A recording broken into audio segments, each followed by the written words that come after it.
Okay okay, ठीक है। कुछ याद है आप लोगों को केवीएल केसीएल?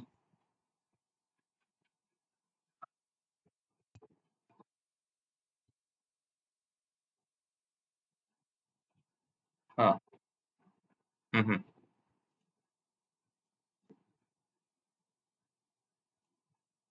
दिख रहा है screen? White screen? White screen? Okay. So जो भी एक आप लोगों ने पढ़ा अभी तक एक बार समराइज कर दीजिए, जो भी समझा है कोई एक, इलेक्ट्रिकल सर्किट में जो भी समझा है आप लोगों ने।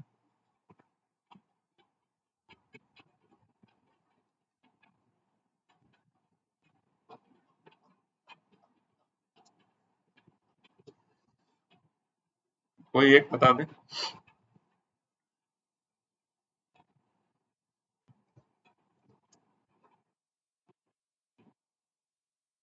हाँ, आवाज थोड़ी सी कम है। All atoms, all materials are made of atom, matter is made of atom है, matter is made of atom. And what is the atomic structure?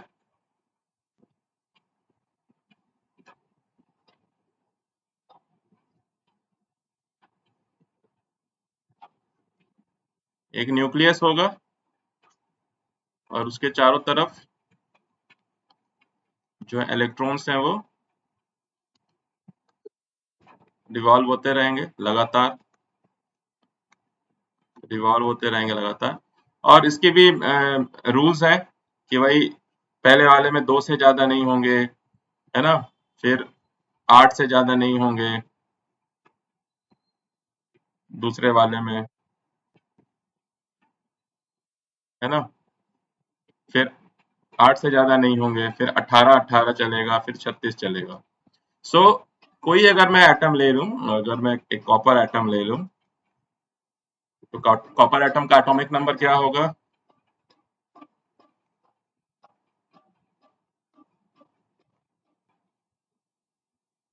और कॉपर एटम का कॉन्फ़िगरेशन क्या होगा?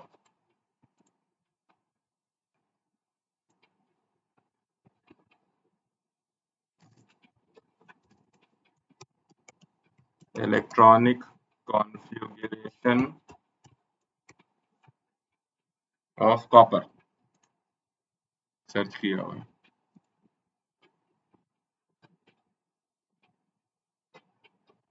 ठीक है?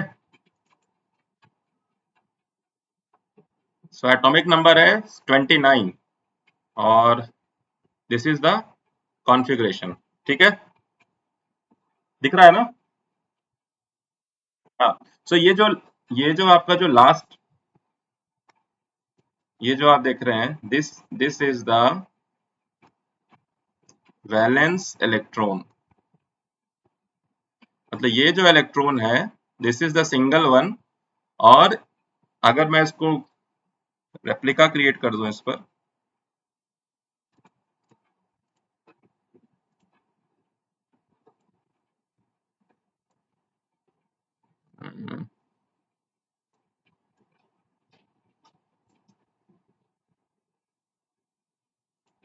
मान लीजिए कि मैं इसे कट करूं, थोड़ा सा और अच्छे से कट करता हूं। अभी इसको मैंने कॉपी कर लिया। ठीक है, कॉपी कर लिया इसे मैंने, और यहाँ मैंने एक डॉक्यूमेंट ओपन किया और इसे मैंने यहाँ पेस्ट कर दिया। पेस्ट करने के बाद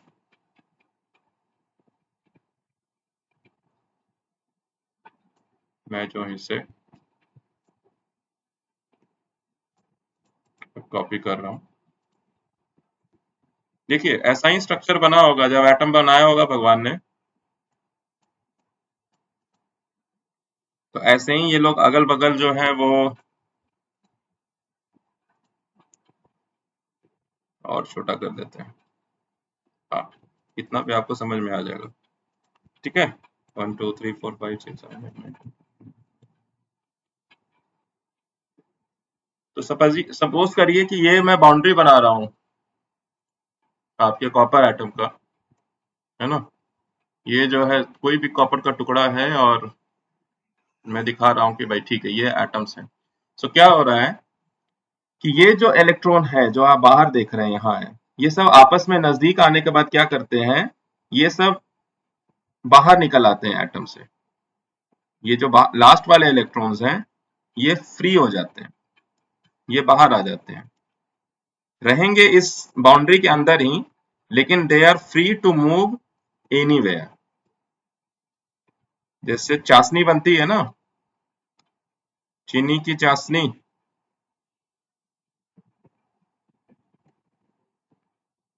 हेलो,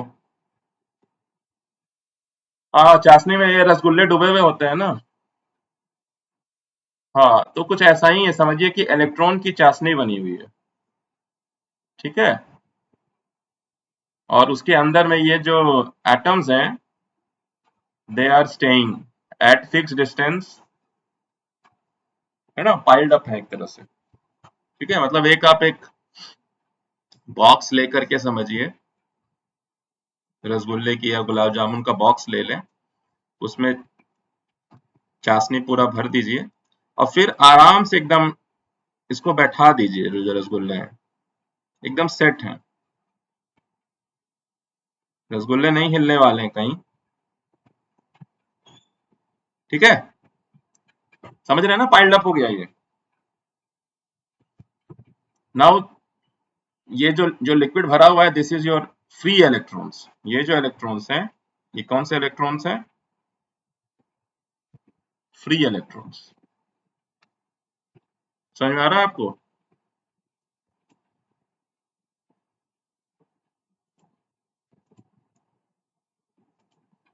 कोई कुछ तो बताइए, समझ में आ रहा है।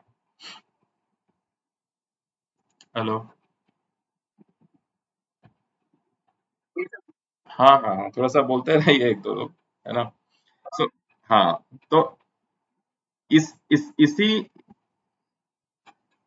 इसी ब्लॉक के अक्रॉस जब कोई भी मैंने एक्सटर्नल सोर्स लगाया जो कि एक इलेक्ट्रिक प्रेशर क्रिएट किया, तो ये जो इलेक्ट्रॉन्स थे, जो ये जो चाशनी थी इलेक्ट्रॉन की, ये इसके पॉजिटिव टर्मिनल की तरफ आने लग गई, ठीक है। तो अगर मैं एक एक एटम में जो न्यूट्रल है उसके अराउंड इलेक्ट्रॉन है, अगर मैं इलेक्ट्रॉन को दूर कर दूंगा तो क्या होगा, इसका पॉजिटिव चार्ज उभर के आ जाएगा बाहर, है ना, सिर्फ दूर करने से, और कुछ नहीं कर रहा हूँ, सिर्फ दूर कर दे रहा हूँ। सो ये जो आप कोई भी आपका जो कॉपर का कंडक्टर है, कोई रॉड है या कोई वायर है, इसमें क्या है कि कॉपर एटम अपनी जगह बैठे हुए हैं,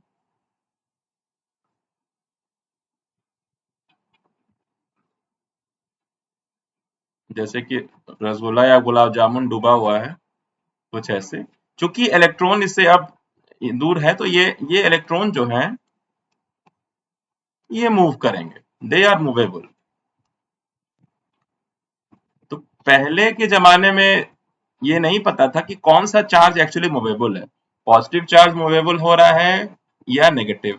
तो जब हम लोग जान गए कि इलेक्ट्रॉन्स जो है वो मूव कर रहा है, तो that current is electronic current, move तो कर रहा है इलेक्ट्रॉन, मूव कर रहा है इलेक्ट्रॉन, किसके तरफ मूव कर रहा है, पॉजिटिव टर्मिनल ऑफ बैटरी की तरफ मूव कर रहा है।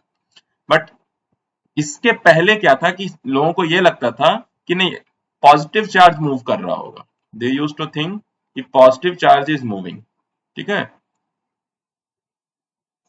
सो उन्होंने जो करंट है उसकी दिशा ये मान ली कि वो पॉजिटिव से नेगेटिव की तरफ जा रहा है। सो ये कौन सा करंट कहते हैं हम लोग, ये कहते हैं हम लोग कन्वेंशनल करंट, जो कन्वेंशनल जो रीति रिवाज चला आ रहा है। सो हम लोग इसी को लेके चलेंगे, हम यही कहते हैं कि ये अगर वोल्टेज है V, अगर इस कंडक्टर ने रेजिस्टेंस ऑफर किया R, तो किरचॉफ साहब कहते हैं कि जो करंट होगा that will be V by R। So direction of current जो है वो from positive terminal of battery to negative terminal of battery है, ठीक है। कौन सा करंट है ये है कन्वेंशनल करंट, ठीक है। कौन सा करंट है ये, इस वर्ड को समझ लीजिए, ये कन्वेंशनल करंट है। लेकिन फ्लो क्या होता है, एक्चुअली फ्लो होता है इलेक्ट्रॉन्स, होता है इलेक्ट्रॉनिक करंट, लेकिन हम जो है इलेक्ट्रॉनिक करंट को ना ध्यान में रख करके हम क्या करते हैं, ये इलेक्ट्रॉनिक करंट इस दिशा में है, हम मानते हैं कि हमें जो है वो कन्वेंशनल करंट को ध्यान रखना है। तो पहला लॉ तो ये हो गया ओम्स लॉ। ओम्स लॉ कुछ नहीं, हाँ, रियल में इलेक्ट्रॉन ट्रेवल कर रहा है। जैसे आप मान लीजिए कोई कोई बल्ब है, कोई आपने बल्ब ले लिया, ठीक है ना, आपने स्विच लगाया, आपने बैटरी लगाई और आपने इसको कनेक्ट किया। अब आप कहेंगे ठीक है बल्ब ग्लो कर रहा है, bulb is glowing. So what you say, actually electrons are flowing in this direction. Electron जो है इस तार में इस डायरेक्शन में फ्लो कर रहे हैं, बट कन्वेंशनली हम लोग क्या लिखते हैं, आई ऐसे दिखाते हैं, ठीक है। सो ये जो है क्या बता रहा है कि पॉजिटिव चार्ज है, मान के चल रहे हैं। सो यानी आई जो कन्वेंशनल करंट है is opposite to your electronic current, ठीक है। इसकी दिशा हम लेफ्ट से राइट रखें, इसको रख रहे हैं राइट से, तो कोई फर्क नहीं पड़ता है, तो इसको हम भूल जाएंगे, ध्यान इसको रखेंगे, लेकिन हकीकत मालूम होना चाहिए कि हकीकत में क्या हो रहा है। सो अब क्या है कि ये तो पहला रिलेशन है, ओम्स लॉ जो है, देयर आर लॉज, तो उसमें पहला लॉ आपने सीख लिया, ओम्स लॉ मैंने करा भी दिया एक्सपेरिमेंट, कि हमें ये रिलेशन को मैच करना था कि V is equal to I R. अगर आपके पास आई और आर दोनों है तो आप ये चलिए, अगर आपके पास V और R दिया हुआ है, आई निकालना है तो ये चलिए, अगर आपके पास V और I है और आपको R निकालना है तो आप ये चलिए। मतलब आपको एक बंद डब्बे में, मैं नहीं बता रहा हूँ कि कितने रेजिस्टेंस है, कौन है, कैसा है, किस तरह से कनेक्टेड है, मैं सिर्फ इसके टर्मिनल्स बाहर निकाल दे रहा हूँ। यहाँ मैं एमीटर लगा दे रहा हूँ, यहाँ मैं एक सोर्स लगा के, और यहाँ मैं एक वोल्ट मीटर लगा दे रहा हूँ। तो मैं ये देखूंगा ठीक है, अगर इससे करंट आई आ रहा है, सो आर इज इक्वल टू जो होगा इसका जो टोटल आर होगा वो होगा वी बाई आई। सो ये ओम्स लॉ के जो है एप्लीकेशन है। अभी क्या है कि अगर मैं सर्किट को अब थोड़ा बढ़ाऊं, है ना, सर्किट को मैं बढ़ाऊं, मैंने लास्ट टाइम भी कहा था कि अगर मैं नॉन सीरीज पैरेलल सर्किट रखूं, वो सर्किट ना तो सीरीज है ना तो पैरेलल है,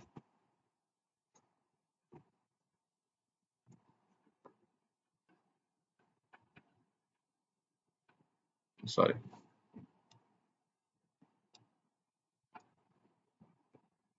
वो सर्किट जो ना तो सीरीज है और ना पैरेलल है,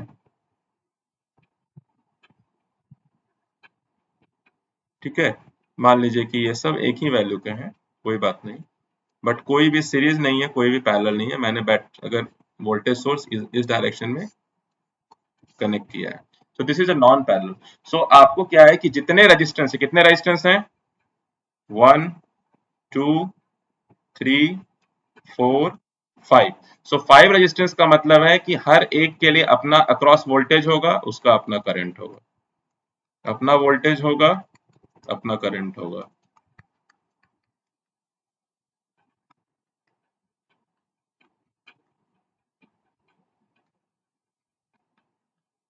तो अगर मैंने रेजिस्टेंस दे रखा है, बैटरी के वोल्टेज दे रखे हैं, और मैं जानना चाहता हूं कि कितना करंट फ्लो कर रहा है, तो आपको ये सब निकालना होगा,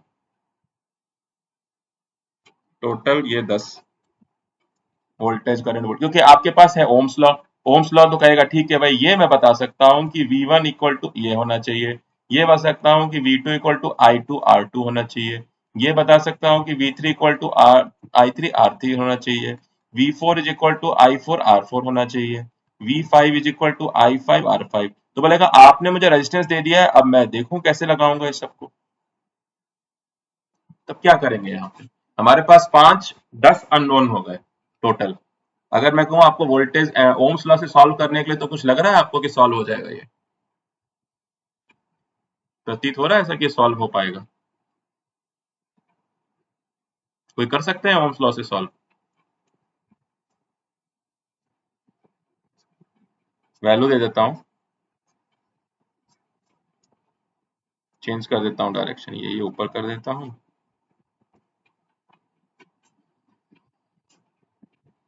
ऐसे कर देता हूँ। इसको मैंने बैटरी लगा दी, मान लीजिए 10 वोल्ट, और ये सारे मान लीजिए कि 1 ओम है।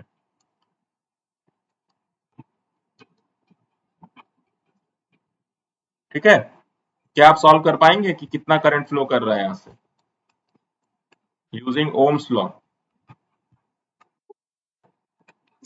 होगा, प्रॉब्लम करेगा। सो कुछ और पता करना पड़ेगा हमें सर्किट के प्रॉपर्टी के बारे में। तो पहली प्रॉपर्टी ये है कि ये जहां पर दो से ज्यादा सर्किट एलिमेंट मिलने लगे, जहां पे भी दो से ज्यादा सर्किट एलिमेंट मिलने लगे उसको क्या बोलेंगे? नोड, या आपके भाषा में जंक्शन। ठीक है, क्या बोलेंगे इसको? जंक्शन। तो ये नई प्रॉपर्टी सर्किट की निकाली कि जब बहुत सारे रेजिस्टेंस कनेक्टेड है आपस में, तो जहां पे दो से ज्यादा होंगे that is a junction. So Kirchhoff साहब आए और उन्होंने एक लॉ दिया, किरचॉफ करंट लॉ। उन्होंने कहा कि sum of current going towards a junction, यानी इन इन क्या बोलेंगे, inside, is equal to sum of current going outside of the junction. यानी अगर मैं कह रहा हूं कि यहाँ कोई करंट आई फ्लो कर रहा है जिसको मैं I1 कहूं, और यहाँ कोई I2 है, तो ये डायरेक्शन ऐसे होगा। सो I1 इज इक्वल टू हो जाएगा I2 प्लस I3। या हो सकता है, हो सकता है कि यहाँ का डायरेक्शन जो है वो कुछ और हो सकता है कि यहाँ के करंट का जो डायरेक्शन है वो इस डायरेक्शन में हो। तो उस केस में, ये तो केस 1 हो गया, उस केस में ये लिखना पड़ेगा कि I1 जंक्शन की तरफ जा रहा है, I3 भी जंक्शन की तरफ जा रहा है, इज इक्वल टू I2।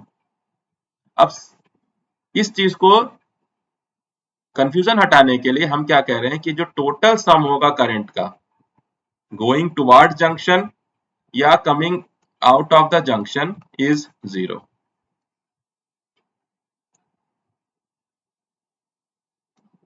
यानी सम ऑफ करंट इज 0, बट कौन सा सम? अलजेब्रिक सम, ऐसा वैसा सम नहीं। अलजेब्रिक सम का मतलब है कि मैं डायरेक्शन के साथ साइन पुट करूंगा। अगर मैंने टुवर्ड्स द जंक्शन को पॉजिटिव साइन दे दिया है, तो अवे फ्रॉम द जंक्शन को मैं नेगेटिव साइन दूं। उससे क्या होगा?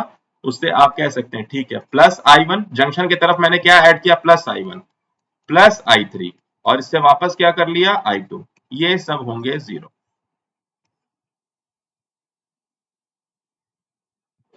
This is your Kirchhoff's current law. ठीक है, जैसे कि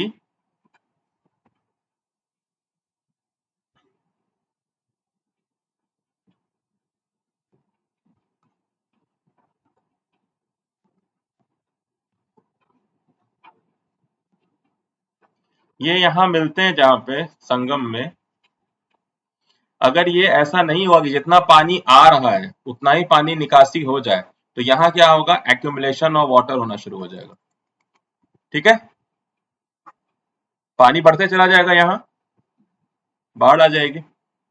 सिमिलरली यहाँ क्या फ्लो कर रहा है? करंट। और करंट फ्लो करने का मतलब क्या है? इस तरफ चार्ज आ रहा है, तो चार्ज अगर यहाँ जितना आ रहा है उतना नहीं जाएगा, तो ये चार्ज एक्यूमुलेट करने लगेगा, यहाँ चार्ज बिल्डअप होने लग जाएगा, और उल्टा यहाँ से सब डायरेक्शन में करंट चेंज हो जाएगा, या फिर यहाँ से स्पार्क शुरू हो जाएगा। ये होल्ड नहीं कर सकेगा तो यहाँ से स्पार्क होगा। तो ऐसा तो नहीं हो रहा है आपके कनेक्शन में? नहीं हो रहा है ना?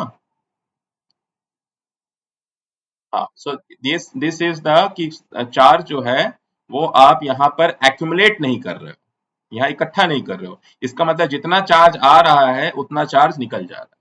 दिस इज योर KCL या किरचॉफ्स जंक्शन लॉ। दूसरा क्या है? Kirchhoff's voltage law. So what is voltage? Voltage क्या है? पोटेंशियल, हाँ, potential difference between two points. And what is potential difference? Potential difference is change in potential energy per unit charge। ठीक है, सो आपने अगर ये पढ़ा होगा कि वर्क डन जो होता है अराउंड अ क्लोज पाथ 0 होता है। Work done around a close path. क्योंकि आप अगर मान लीजिए कि आप कहीं गए और वापस घूम के आ गए, तो वो कहेगा कि भाई आपने जाने में मान लीजिए आपने एक बक्से को ठेला, सपोज करिए एक एक पर्सन है, वो एक इसको पुश कर रहा है, अज्यूम करिए। सो ये पुश करके यहाँ तक गया ए से बी, और फिर ये वापस आ गया, जैसे भी आया, घूम के आया या सीधा आ जाए, तो उसने जाते समय कितना वर्क डन किया, ठीक है, फोर्स इनटू डिस्प्लेसमेंट। आते वक्त कितना वर्क डन किया, डायरेक्शन चेंज हो गया, तो टोटल वर्क डन कितना किया उसने, 0। सो किसी भी क्लोज पाथ में जो फिजिकल वर्क डन होगा, आप तो थक गए, आपके शरीर से ऊर्जा निकल गई, लेकिन फिजिकल जो वर्क डन है वो हो गया 0, आपने नेट कोई काम नहीं किया, वापस ले आए। तो क्रिचॉफ्स वोल्टेज लॉ जो है वो इसी चीज पे डिपेंड कर रहा है कि हम किसी भी सर्किट में जब करंट का फ्लो कराते हैं, इलेक्ट्रॉन फ्लो करता है, तो इलेक्ट्रॉन यहां से यहां जब आता है, तो वो क्या करता है कि या चार्ज आप कहिए, जब यहां से यहां कोई चार्ज मूव कर रहा है, इलेक्ट्रॉन को हटा के चलते हैं हम, आपको कंफ्यूजन नहीं हो।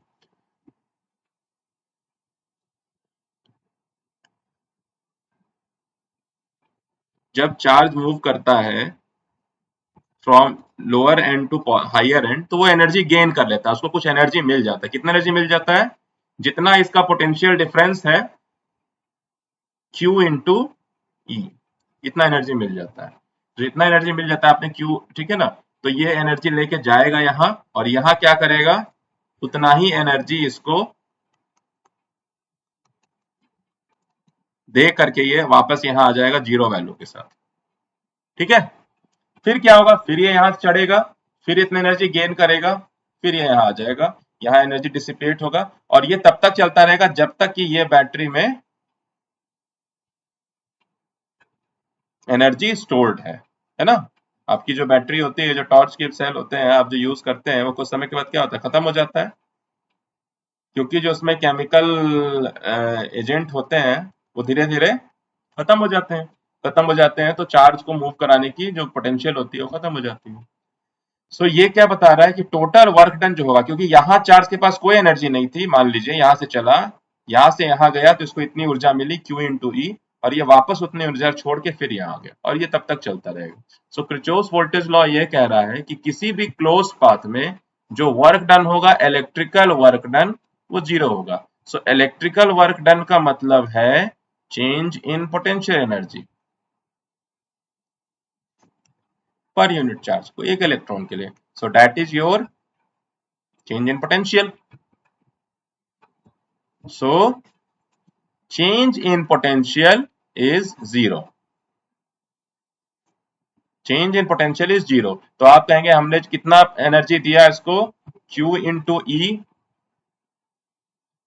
ठीक है, और माइनस आपने क्या किया, सॉरी, आप माइनस आपने कितना एनर्जी दे दिया इसको,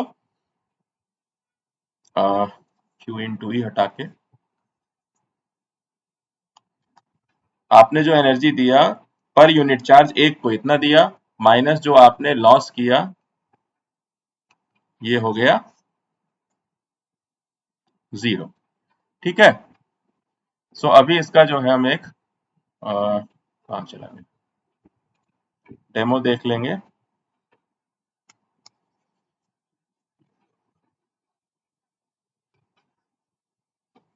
और ये आप न्यूमेरिकल सॉल्व करके अपनी कॉपी में एक बार चेक कर लीजिएगा, ठीक है। तो ये है इलेक्ट्रिकल सर्किट, जोस voltage law.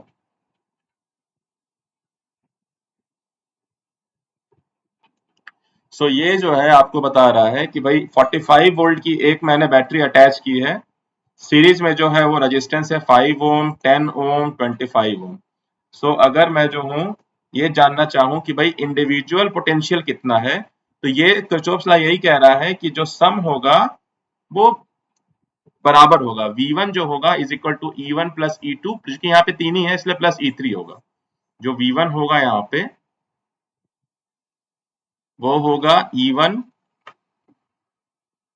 Plus E2 plus E3। तो इसको एक बार हम चेक करेंगे जब रन करूंगा मैं इसे मैंने अभी रन कर दिया। आप देखिए अभी कि ये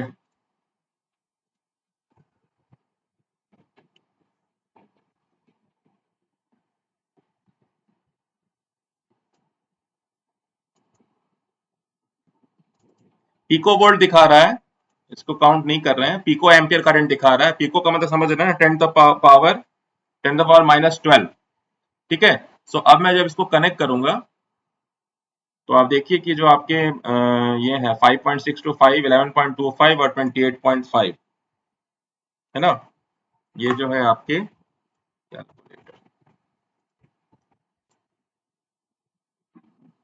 किससे के बराबर हो रहे हैं, तो मैं टाइप कर रहा हूँ 5.625 plus 11.25 plus 28.125। So this is 45। ठीक है। 45 वोल्ट जो है आपका ये सेल है। तो ये यही बता रहा है कि जो पोटेंशियल ड्रॉप है डेल्टा वी जो चेंज हुआ वो टोटल 0 हो गया, क्योंकि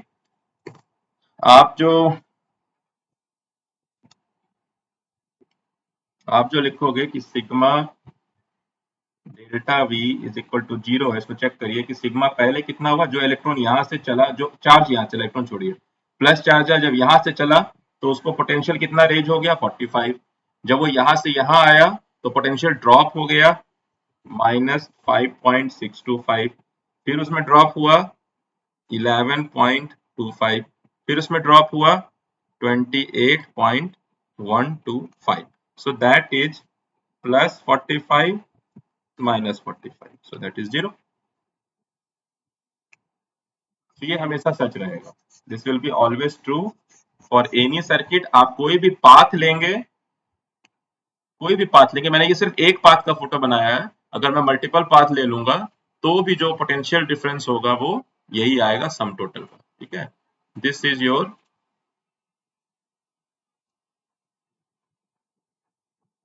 Kirchhoff's voltage law। Now this is your Kirchhoff's current law। ठीक है। यहाँ क्या देख रहे हैं कि जो पाथ होगा, जो करंट हम टोटल सेंड कर रहे हैं, यहाँ जब इसको कनेक्ट कर दूंगा मैं, अभी कनेक्ट नहीं करता हूँ, 1 मिनट, अभी कनेक्ट नहीं करता हूँ और रन करके देखता हूँ। सो आप देखिए यहाँ पर मिली, ये तो volt, sorry, ampere, pico ampere current है, and this is also ampere, 0 ampere है, this is also ampere, 0 ampere है, 0 एम्पियर है। सो इसको यहाँ रख दिया, इसको यहाँ रख दिया, इसको यहाँ रख दिया, और ये जो है, सो अब मैं इसको जब कनेक्ट कर दूंगा, सो यू विल सी कि 9 ampere, 3 ampere and 1.8 ampere. And here जो आप लेफ्ट साइड में देख रहे हैं, जो मेन मल्टीमीटर है, यहाँ आप देख रहे हैं कि 13.8 एम्पियर टोटल करंट है। यहाँ जो करंट है वो 9 ampere, 9 plus 3 is 12 and 12 plus 1.8 is 13.8। So Kirchhoff's law जो कह रहा है कि जो टोटल, ये आपका जंक्शन है, this is your junction. So current coming towards junction is 13.8 and current going away from junction is this। ठीक है।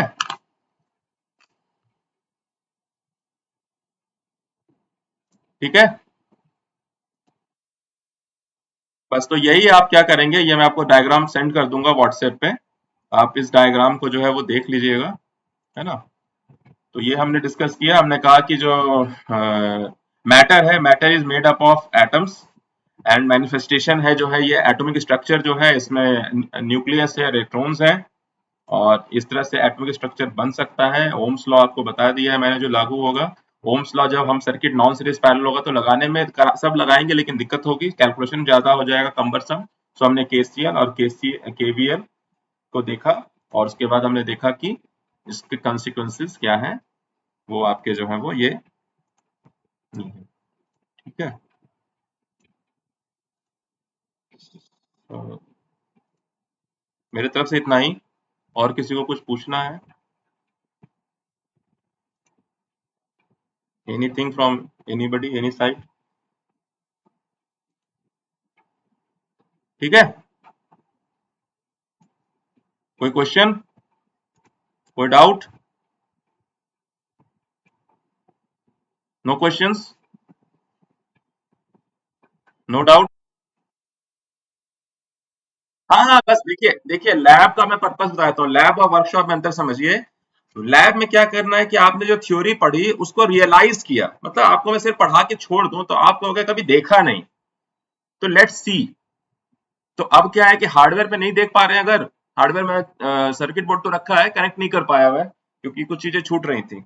तो उसको हम मल्टीमीटर लगा के देख लेंगे, यहाँ मैंने आपको सिमुलेशन पे करके दिखा दिया। तो सॉफ्टवेयर पे अभी एनालाइज कर दिया हमने वेरिफिकेशन, हार्डवेयर पे भी एनालाइज कर लेंगे कि ठीक है, 3 रजिस्टर जोड़ दिया, एमीटर लगा दिया, कैलकुलेट कर लिया भाई कितना करंट जो टोटल जा रहा था, और पैरेलल रेजिस्टेंस में टोटल कितना करंट है इंडिविजुअल सब में। उसी तरह से सीरीज रेजिस्टेंस लगा करके वोल्टेज ड्रॉप सब तीनों रजिस्टर के अक्रॉस देख लिया, और टोटल ड्रॉप भी देख लिया। दैट्स इट, काम हो गया।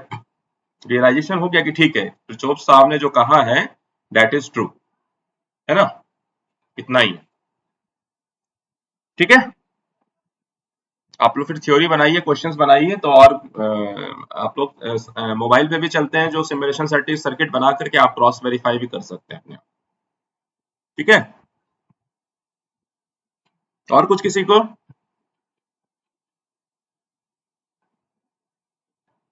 बता दो यार, और कोई है? कमलेश, मीरा, प्रवीण नारायण, योगेश शर्मा, प्रदीप कुमार सिंह, हैं ये लोग या नहीं है?